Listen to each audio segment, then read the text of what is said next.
Alors, est-ce que tu peux nous parler de l'élection samedi soir? Comment tu as ressenti les choses au moment du sacre? Alors, au moment du sacre, je me suis dit, ça va forcément être Tahiti parce que ça fait déjà 2 fois qu'elles ont été premières dauphines seulement. Je me suis dit, ils peuvent pas lui faire ça une troisième fois, ce serait vraiment horrible. Et finalement, si. Et donc, du coup, en fait, je me suis sentie. Au début, j'ai pas trop compris. Et après, je me suis dit, oh la pauvre, du coup, je l'ai prise dans mes bras. Et après, on m'a demandé de partir. Donc, du coup, j'ai fait. Je me suis avancée, on m'a mis la couronne, l'écharpe. Puis après, c'était génial, quoi. Ouais, seulement au moment où on a annoncé mon nom. Et même encore au moment où on a annoncé mon nom, j'y croyais pas, quoi.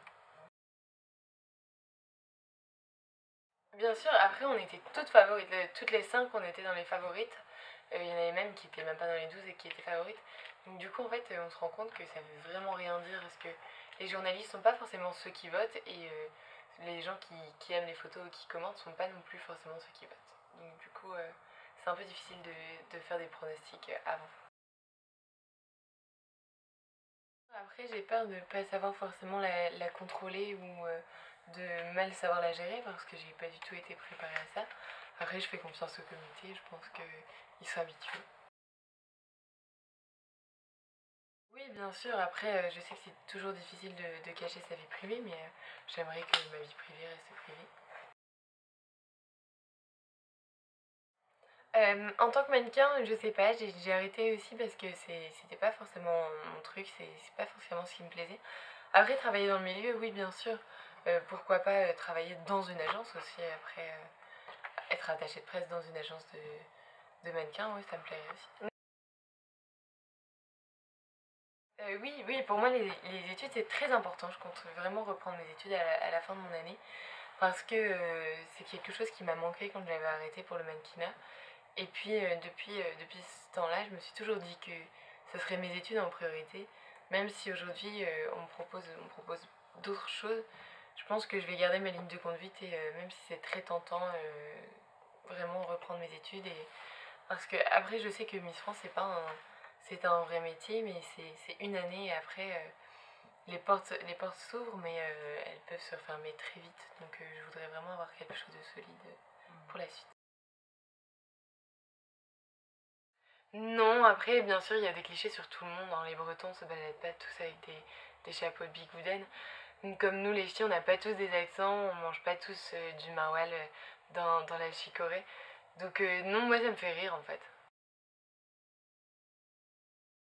Bah déjà, dans les dom-toms, par exemple, la Nouvelle-Calédonie, j'ai jamais fait, alors que c'est un territoire français, et donc c'est très intéressant. Et aussi Tahiti, parce que Inarere m'a justement invitée, et donc avec plaisir, je répondrai à son invitation.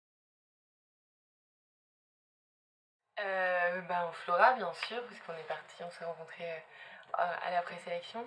Après, Malika Ménin m'a donné son numéro de téléphone très gentiment, comme c'est une des rares miss à être encore à Paris. Elle m'a dit si jamais il y a un petit problème, tu m'appelles. Bien sûr. Alors en fait, j'ai perdu mon papa d'un cancer et donc je me suis rendu compte à travers cette expérience qu'il y avait déjà énormément de monde qui souffrait du cancer.